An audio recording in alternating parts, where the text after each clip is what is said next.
A long, long, long, long time ago, there lived a little boy and a little girl.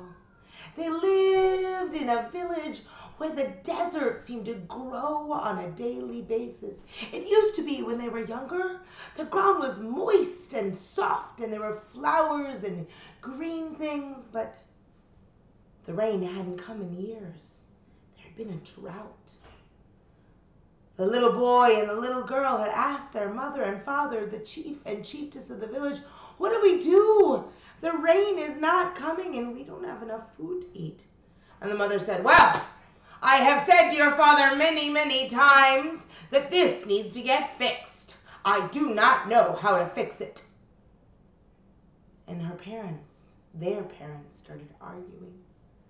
The little boy and little girl went to see their grandmother.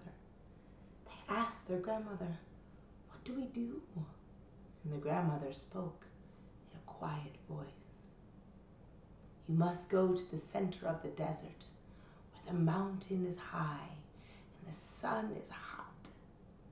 You must do the rain dance. You must sing the rain song and you must provide the rain food. For centuries, not centuries, but years have passed since our people did those very essential things for the rain to come down, because they have forgotten the traditions. The rains will not come." The little boy and little girl, they knew if they told their mother and their father, they would say, "Ah, that old lady doesn't know anything." So they waited, and they snuck out in the middle of the night. They found the desert hill. And they tried to climb up it, but they slid back down. They tried to climb up and they slid back down. They tried to climb up and they slid back down. Finally, it felt like two hands were lifting them and putting them on top. And the minute they got to the top, they started to sing the rain song.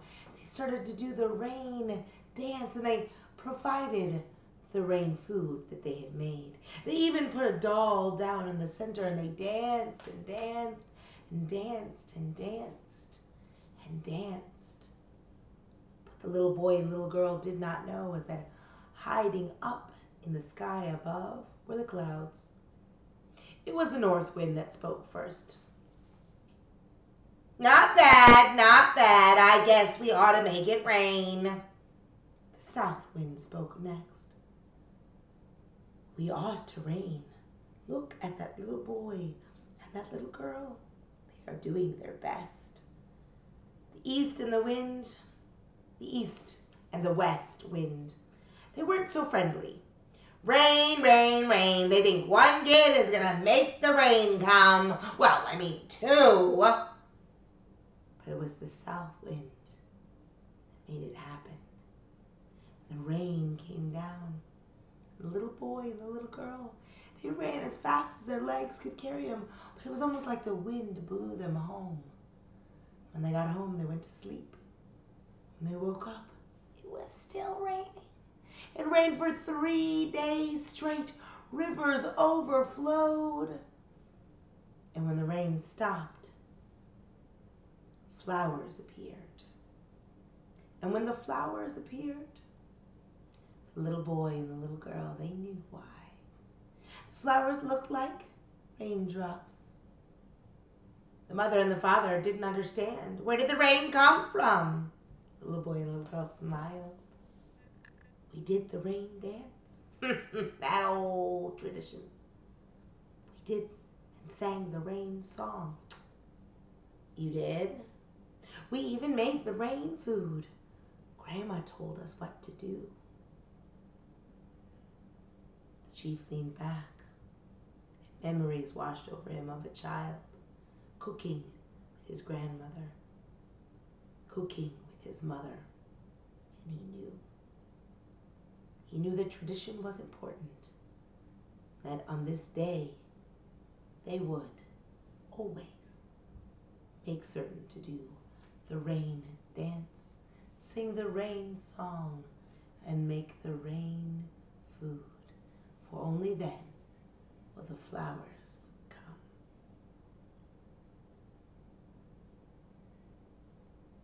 Now, you might have noticed in the beginning, I started off in my tableau. You often saw gestures throughout it. As you're planning out your story and you're practicing, make sure you're thinking about key moments in your story where you could use gestures. You don't want to just swing your arms around everywhere. You want to be specific with your movement. Notice I did stay in a chair because I know that my camera, if I move around really fast and I do cartwheels and I stand up, and I just look like a blurry mess. In addition, it's really important that I'm close enough that you can hear me. Now, I have a special microphone. I know many of you do not, and that's okay. What's most important is that you have the ability to tell your story with those fun voices and all those fun details. Thank you all very much, and I know that you are going to do it